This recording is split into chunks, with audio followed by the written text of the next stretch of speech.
जय श्री कृष्ण। ओम नमो भगवते वासुदेवाय।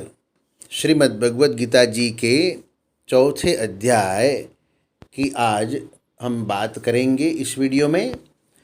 इसके पहले हमने कर्मयोग की श्रीमद् भगवद गीता जी के तीसरे अध्याय की बात कर ली, जिसमें भगवान ने बताया कि कर्मयोग में निष्काम भावपूर्वक परहितार्थ कर्तव्य कर्म कैसे किया जाता है और उससे समबुद्धि की प्राप्ति कैसे होती है।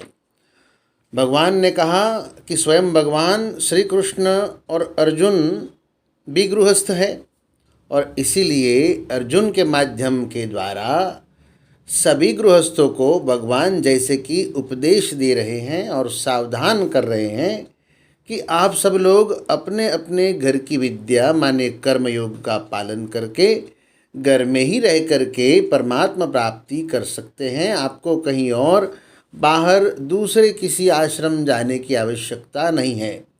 ब्रह्मचर्य, गृहस्थ, वानप्रस्थ और सन्यासी, ये 4 आश्रम है और उसमें गृहस्थाश्रम ही मुख्य है, क्योंकि बाकी जो अन्य आश्रम है वो सारे गृहस्थाश्रम से ही चलते हैं। तो इसीलिए भगवान ने कर्मयोग के बारे में, कर्म के बारे में, निष्काम भावपूर्वक कर्म के बारे में बहुत सारी बातें हमें बताई और भगवान ने काम रूपी शत्रु को कैसे मारना है उसके विषय में उन्होंने आज्ञा दी है।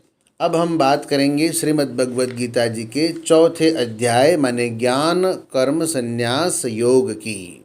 वसुदेव सुतं देवं कंसचाणूरमर्दनं देवकी परमानंदं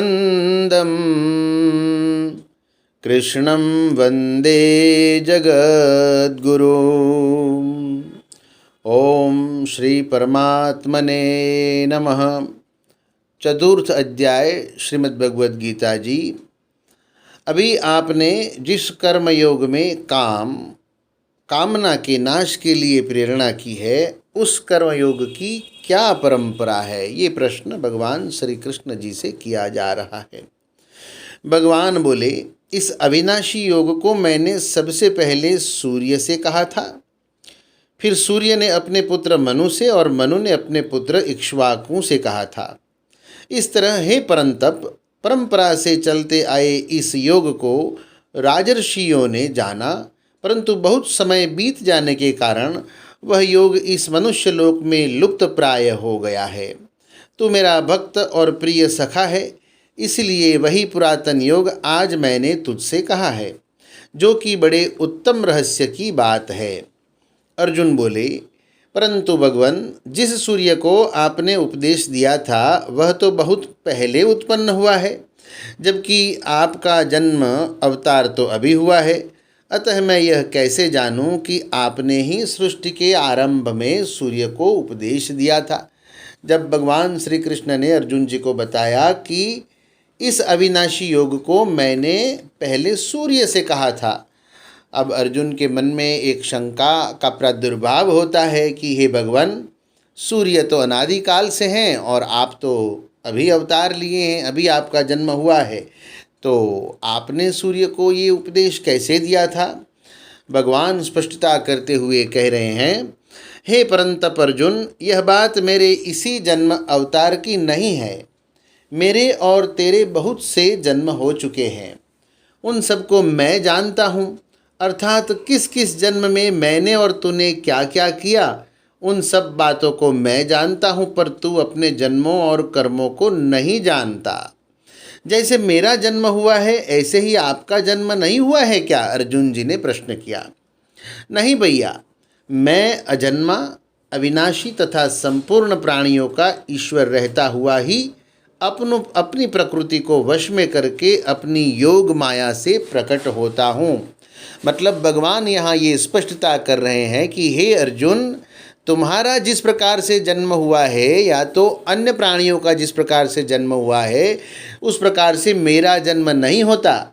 मेरा जन्म तो विलक्षण है और मैं इस प्रकृति को अपने वश में करके अपनी योग माया से प्रकट होता हूँ। आपके प्रकट होने का अवसर कौन सा है भगवान? हे भरतवंशी अर्जुन, जब जब धर्म की हानि और अधर्म की वृद्धि होती है तब तब मैं अवतार लेता हूँ। ये बात भगवान श्रीमद् भगवद गीता जी के 4थे अध्याय के 7वें श्लोक में कह रहे हैं। क्या कह रहे हैं? यदा यदा हि धर्मस्य ग्लानिर्भवति भारत अभ्युत्थानमधर्मस्य तदात्मानं सृजाम्यहम् परित्राणाय साधूनां विनाशाय च दुष्कृतां धर्म संस्थापनार्थाय संभवामि युगे युगे। भगवान ने कहा, हे भरतवंशी अर्जुन, जब जब धर्म की हानि होती है, अधर्म की वृद्धि होती है, तब तब मैं अवतार लेता हूँ। साधुओं भक्तों की रक्षा, दुष्टों का विनाश और धर्म की भलीभांति स्थापना करने के लिए मैं युग युग में अवतार लेता हूँ। इस तरह बार बार जन्म अवतार लेने से क्या आप बंधते नहीं भगवान? नहीं अर्जुन, मेरे जन्म और कर्म दिव्य है। अपना कुछ भी स्वार्थ न रखकर केवल दुनिया का हित करने के लिए ही मैं प्रकट होता हूँ। इसको जो मनुष्य तत्व से जान लेता है वह शरीर छूटने के बाद पुनर्जन्म लेकर मुझे ही प्राप्त होता है। आपको ही प्राप्त होता है, इसमें कोई प्रमाण भी है क्या भगवान? हाँ, जो मुझ में ही तल्लीन और मेरे ही आश्रित हो गए हैं, ऐसे बहुत से मनुष्य ज्ञान से अर्थात मेरे जन्म और कर्म की दिव्यता को तत्व से जानने से पवित्र होकर तथा राग भय और क्रोध से रहित होकर मुझे प्राप्त हो चुके हैं। वे किस भाव से आपके आश्रित होते हैं भगवान? हे पार्थ, जो मनुष्य संसार में विमुख होकर जिस भाव से मेरे शरण हो जाते हैं, मैं भी उनके साथ उसी भाव से वैसा ही बर्ताव करता हूँ। मेरे इस बर्ताव का संसार मात्र के मनुष्यों पर बड़ा असर पड़ता है, जिससे वे भी स्वार्थ और अभिमान का त्याग करके दूसरों का हित करने में तत्पर हो जाते हैं। आप अपने शरण होने वालों के इतने अनुकूल हो जाते हैं, फिर भी मनुष्य आपको छोड़कर देवताओं की उपासना क्यों करते हैं? उनके भीतर संसार का महत्व होने से वे कर्मजन्य सिद्धि को चाहते हैं, इसलिए वे मुझे छोड़कर देवताओं की उपासना करते हैं, क्योंकि इस मनुष्य लोक में कर्मजन्य सिद्धि शीघ्र होती है। जैसे मनुष्य कर्मजन्य सिद्धि के उद्देश्य से देवताओं की उपासना करते हैं अर्थात शुभ कर्म करते हैं, ऐसे ही आप भी किसी फल के उद्देश्य से किसी कार्य को करते होंगे। मैं जीवों के गुणों और कर्मों के अनुसार चारों वर्णों ब्राह्मण, क्षत्रिय, वैश्य और क्षुद्र की रचना करता हूँ, परंतु मैं यह सृष्टि रचना आदि का कार्य कर्तृत्व और फलेच्छा रहित होकर ही करता हूँ, इसलिए वे कर्म मुझे नहीं बांधते। इतना ही नहीं, इस प्रकार मुझे तत्व से जानने वाले भी कर्मों से कभी बांधते नहीं हैं। जिस प्रकार भगवान फलेच्छा रहित होकर कर्म करते हैं, ऐसे ही हमें भी फल की इच्छा छोड़कर कर्म करना चाहिए। इस प्रकार जानकर जो कर्म करता है वह कर्मों से नहीं बंधता है। तो ये कर्मयोग का बहुत ही बड़ा गूढ़ रहस्य है, भगवान ने अपने माध्यम से अर्जुन जी को समझाया है। जब अर्जुन जी को ऐसा संदेह हुआ कि भगवान कर्म तो आप भी करते हैं, जब हम कर्म करते हैं तो हम बंध जाते हैं और आप कर्म करते हैं तो आप भी तो बनते होंगे। भगवान ने कहा, भाई देखो, मैं निष्काम भाव से कर्म करता हूँ और तुम्हें भी निष्काम भाव से कर्म करना चाहिए। मेरा कोई स्वार्थ नहीं होता किसी भी कार्य के अंदर, मैं लोक संग्रह के लिए ही कार्य करता हूँ, ऐसा भगवान कह रहे हैं। तो अर्जुन जी को बड़ी भली बात ही ये समझा रहे हैं। इस प्रकार किसी ने कर्म किए भी है क्या? हाँ, पहले जो मुमुक्षु हुए हैं इन्होंने भी इस प्रकार कर्मों के तत्व को जानकर कर्म किए हैं। इसलिए तू भी पूर्वजों के द्वारा सदा से किए जाने वाले कर्मों को उन्हीं की तरह कर। जिस कर्म को मुमुक्षुओं ने किया है और जिस कर्म को करने के लिए आप आज्ञा दे रहे हैं, वह कर्म क्या है, कर्म क्या है और अकर्म क्या है, इस विषय में बड़े बड़े विद्वान भी मोहित हो जाते हैं। अब मैं वही कर्म तत्व तुझे बताता हूँ, जिसको जानकर तू संसार बंधन से मुक्त हो जाएगा। वह कर्म 3 प्रकार का है। एक है कर्म, दूसरा है अकर्म और तीसरा है विकर्म। इन तीनों के तत्व को जरूर जानना चाहिए, क्योंकि कर्मों का तत्व बड़ा ही गहन माने गहरा है। कर्म और अकर्म के तत्व को जानना मतलब क्या है? कर्म में अकर्म देखना और अकर्म में कर्म देखना, अर्थात कर्म करते हुए निर्लिप्त रहना और निर्लिप्त रहते हुए कर्म करना। इस रीति से संपूर्ण कर्म करने वाला ही योगी और बुद्धिमान है। तात्पर्य ये हुआ कि जो व्यक्ति कर्म कर रहा है उस कर्म में वो निर्लिप्त न रहे, उस कर्म के फल को भोगने की इच्छा न रखे और सिर्फ वो इस कारण कर्म करे कि जिससे लोक संग्रह हो, जिससे दूसरों का अच्छा हो, भला हो, उसी कारण वो कर्म करे। सिर्फ क्रिया की भांति कर्म करे, अपने आप को वो कर्ता न माने, तब जाकर के वो अकर्म कहलाया जाएगा। वह बुद्धिमानी क्या है? जिसके संपूर्ण कर्म संकल्प और कामना से रहित होते हैं तथा जिसके संपूर्ण कर्म ज्ञानाग्नि से जल जाते हैं, उसको ज्ञानी जन भी पंडित माने बुद्धिमान कहते हैं, अर्थात यही उसकी बुद्धिमानी है। ऐसे पुरुष की स्थिति क्या होती है भगवान? वह कर्म तथा कर्मफल की आसक्ति से और उनके आश्रय से रहित होता है तथा सदा तृप्त रहता है। इसलिए वह सब कुछ करता हुआ भी वास्तव में कुछ भी नहीं करता है। ऐसे जो व्यक्ति होते हैं, जिनको हम निष्काम कर्म करने वाले कर्मयोगी कहते हैं, संसार में बहुत है ऐसे पुरुष। अगर कोई साधक निवृत्ति परायण हो तो शरीर और अंतःकरण को वश में करने वाला, सब प्रकार के संग्रह का त्याग करने वाला और संसार की आशा से रहित साधक केवल शरीर संबंधी कर्म करता हुआ भी बंधता नहीं है। अगर कोई साधक प्रवृत्ति परायण हो तो वह भी जैसी परिस्थिति आती है उसी में संतुष्ट रहता है, ईर्ष्या और द्वंद्वों से रहित होता है तथा सिद्धि असिद्धि में सम रहता हुआ कर्म करके भी नहीं बंधता। इतना ही नहीं, जो आसक्ति रहित और स्वाधीन है तथा जिसका निश्चय केवल परमात्मा को प्राप्त करने का ही है, ऐसे केवल यज्ञ के लिए कर्म करने वाले साधक के संपूर्ण कर्म विलीन माने अकर्म हो जाते हैं। यहाँ पर भगवान कहते हैं कि जो व्यक्ति सिर्फ और सिर्फ आसक्ति रहित होकर के यज्ञ के लिए कर्म करे, मतलब जो भी कर्म करे वो कर्म उसका कर्म यज्ञ हो। वह यज्ञ कितने प्रकार का होता है भगवान? एक, जिसमें संपूर्ण करण, उपकरण, सामग्री, क्रिया, कर्ता आदि ब्रह्म स्वरूप हो जाते हैं, वह ब्रह्म यज्ञ है। दो, दूसरा, जिसमें संपूर्ण पदार्थ, क्रिया आदि मेरे अर्पण हो जाती है, वह भगवद अर्पण रूप यज्ञ है। तीसरा, जिसमें साधक अपने आप को ब्रह्म में एक कर देता है, वह अभिन्नता रूप यज्ञ है। चौथा, जिसमें साधक अपनी संपूर्ण इंद्रियों का संयम कर लेता है, उनको अपने अपने विषयों से हटा लेता है, वह संयम रूप यज्ञ है। पांचवा, जिसमें साधक राग द्वेष रहित इंद्रियों से विषयों का सेवन करता है, वह विषय हवन रूप यज्ञ है। छठवां, प्राणों, इंद्रियों और मन की क्रियाओं को रोककर बुद्धि की जागृति रहते हुए निर्विकल्प हो जाना समाधि रूप यज्ञ है। सातवां, लोकोपकार के लिए अपना धन खर्च करना, ये द्रव्य यज्ञ है।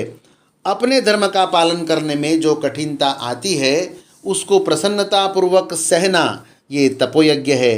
कार्य की सिद्धि और असिद्धि में तथा फल की प्राप्ति और अप्राप्ति में सम रहना, ये योग यज्ञ है।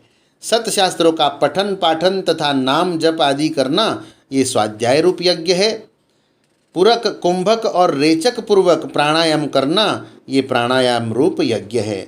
श्वास को भीतर लेना उसको पूरक कहा जाता है, श्वास को भीतर रोकना उसको कुंभक कहा जाता है और श्वास को बाहर निकालना उसे रेचक कहा जाता है। तो इस प्रकार के जो प्राणायाम इंसान करता है उसे प्राणायाम रूप यज्ञ कहा जाता है। नियमित आहार करते हुए प्राणों को अपने अपने स्थानों में ही रोक देना स्तंभ वृत्ति प्राणायाम रूप यज्ञ कहा जाता है। तो ये संपूर्ण यज्ञ केवल कर्मों से संबंध विच्छेद करने के लिए ही है। ऐसा जानकर इन यज्ञों का अनुष्ठान करने वाले साधक के संपूर्ण पापों का नाश हो जाता है। तो यहाँ पर भगवान ने 12 प्रकार के यज्ञ बताए हैं। उसमें से कोई भी एक प्रकार के यज्ञ को लेकर या तो हम अपने कर्मों के अनुसार, हमारी शक्ति के अनुसार, हमारी बुद्धि के अनुसार, हमारे वर्ण के अनुसार, हमें मिले हुए काम के अनुसार अगर हम करते जाएं तो अवश्य ही हम संपूर्ण पापों का नाश करके परमात्मा को प्राप्त हो सकते हैं। पापों का नाश होने पर क्या होता है भगवान? हे कुरुवंशियों में श्रेष्ठ अर्जुन, उन यज्ञ करने वालों को अमृत स्वरूप परमात्मा की प्राप्ति हो जाती है, परंतु जो यज्ञ करता ही नहीं उसके लिए यह मनुष्य लोक भी लाभदायक नहीं होता। फिर परलोक कैसे लाभदायक हो सकता है? ऐसे यज्ञों का वर्णन और कहाँ हुआ है भगवान? इस प्रकार के और भी कई तरह के यज्ञों का वर्णन वेदों में विस्तार से हुआ है। उन सब यज्ञों को तू कर्मजन्य कर्मों से होने वाले जान। इस प्रकार जानकर यज्ञ करने से तू कर्म बंधन से मुक्त हो जाएगा। सब यज्ञों में श्रेष्ठ यज्ञ कौन सा है भगवान? हे परंतप, उन सब कर्मजन्य यज्ञों से ज्ञान यज्ञ श्रेष्ठ है, क्योंकि ज्ञान यज्ञ में संपूर्ण कर्म और पदार्थ समाप्त हो जाते हैं। तो हम यहाँ जो कर रहे हैं ये एक ज्ञान यज्ञ का प्रकार है। आप सब जो कर रहे हैं ये ज्ञान यज्ञ का एक प्रकार है कि गीता जी या तो पढ़ते हैं आप, या गीता जी आप सुनते हैं और उसके द्वारा आप समझ प्राप्त करके भगवत स्वरूप प्राप्त हो जाते हैं। तो यहाँ पर दूसरे दूसरे जो यज्ञ भगवान ने बताए वो भी यज्ञ श्रेष्ठ ही है, लेकिन उन सब यज्ञों में ज्ञान यज्ञ जो है उसे भगवान ने श्रेष्ठ बताया है। वह ज्ञान कैसे प्राप्त करें? उस ज्ञान की प्राप्ति के लिए तू ज्ञानी तत्वदर्शी महापुरुषों के पास जा, उनके चरणों में दंडवत प्रणाम कर, उनकी सेवा कर और उनसे आदरपूर्वक तत्व की जिज्ञासा के विषय में प्रश्न कर। तब वे ज्ञानी महापुरुष तुझे ज्ञान का उपदेश देंगे। उनके दिए हुए ज्ञान से क्या होगा? हे अर्जुन, उस ज्ञान के प्राप्त होने पर तुझे फिर कभी मोह नहीं होगा, तथा उस ज्ञान से तू संपूर्ण प्राणियों को पहले अपने में और फिर मुझ में देखेगा, अर्थात सब जगह एक परमात्मा तत्व का ही अनुभव करेगा। यहाँ पर भगवान ने अर्जुन जी को ऐसा क्यों कहा कि तुम दूसरे महान प्राणियों के पास, महापुरुषों के पास तुम जाओ, उनके चरणों में तुम दंडवत प्रणाम करो, उनकी सेवा करो और फिर तुम्हें जो प्रश्न है वो उनसे करो और उनसे ज्ञान प्राप्त करो। भगवान स्वयं ही ज्ञानी है, भगवान स्वयं ही परमपिता है, परमात्मा है, तो उनके पास तो सबसे ज़्यादा ज्ञान है। लेकिन फिर भी भगवान ने अर्जुन जी को ऐसा इसलिए कहा था ताकि अगर अर्जुन मैं जो बात कह रहा हूँ उस बात पर अगर तुझे विश्वास न हो तो तू दूसरे महापुरुषों के पास जाकर के भी ज्ञान ले सकता है। मतलब यहाँ पर भारपूर्वक अपने कहे हुए बात को अर्जुन जी के दिमाग में भगवान दृढ़ करना चाहते हैं उस बात को, इसलिए भगवान ने यहाँ पर ऐसा कहा था। इस ज्ञान की क्या और भी कोई महिमा है? हाँ, अगर तू सब पापियों से भी अत्यंत पापी है तो भी तू ज्ञान रूपी नौका के द्वारा निसंदेह संपूर्ण पापों से भली भांति तर जाएगा। जैसे नौका से समुद्र तरने पर समुद्र तो रहता ही है, ऐसे ही पापों से तरने पर पाप तो रहते ही होंगे। नहीं अर्जुन, जैसे प्रज्वलित अग्नि लकड़ियों को सर्वथा भस्म कर देती है, ऐसे ही ज्ञान रूपी अग्नि संपूर्ण कर्मों पापों को भस्म कर देती है। अतः इस मनुष्य लोक में ज्ञान के समान पवित्र कोई नहीं है। उसी ज्ञान को कर्मयोग के द्वारा सिद्ध हुआ मनुष्य अवश्य ही स्वयं अपने आप में पा लेता है। जो ज्ञान कर्मयोग से सिद्ध हुए मनुष्य को अपने आप प्राप्त हो जाता है, वह ज्ञान अन्य साधक को किस प्रकार प्राप्त होता है? इंद्रियों को वश में करने वाले साधन परायण और श्रद्धावान साधक को वह ज्ञान प्राप्त हो जाता है और ज्ञान को प्राप्त होकर वह बहुत जल्दी परम शांति को प्राप्त हो जाता है। इस ज्ञान की प्राप्ति में बाधा क्या है? जो खुद तो जानता नहीं और दूसरों पर श्रद्धा करता नहीं, दूसरों की बात मानता नहीं तथा जिसके भीतर में संशय पड़ा रहता है, ऐसे मनुष्य का पतन हो जाता है। ऐसे संशय वाले मनुष्य के लिए न यह लोक सुखदायी होता है और न परलोक ही सुखदायी होता है। संशय के नष्ट होने पर क्या होता है भगवान? हे धनंजय, जिसने समता के द्वारा संपूर्ण कर्मों से संबंध विच्छेद कर लिया है और ज्ञान कर्म तत्व के ज्ञान के द्वारा संपूर्ण संशयों का नाश कर दिया है, ऐसे स्वरूप परायण मनुष्य को कर्म नहीं बांधते। अतः हे भरतवंशी अर्जुन, तू हृदय में स्थित अज्ञान से उत्पन्न होने वाले संशय का ज्ञान रूप तलवार से छेदन करके समता में स्थित हो जा और युद्ध माने कर्तव्य पालन के लिए खड़ा हो जा। तो इस प्रकार भगवान श्री कृष्ण ने चौथे अध्याय में कर्मयोग की तात्विक बातों को समझने के ऊपर विशेष भार दिया है और कर्तव्य कर्मों का पालन करना आवश्यक बताया है।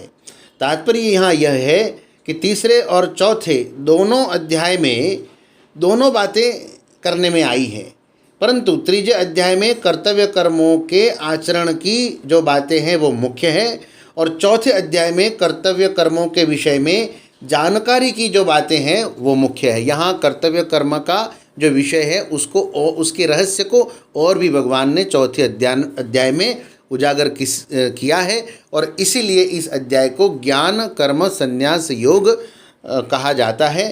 तो आप सबको मेरी प्रार्थना है कि आपके मन में कोई भी प्रश्न हो इस विषय में तो आप कमेंट में ज़रूर बताइएगा, और तीसरे अध्याय का जो वीडियो है उसकी लिंक इसके डिस्क्रिप्शन बॉक्स में मैंने डाली हुई है, तो आप वो देख सकते हैं। जय श्री कृष्ण। ओम नमो भगवते वासुदेवाय।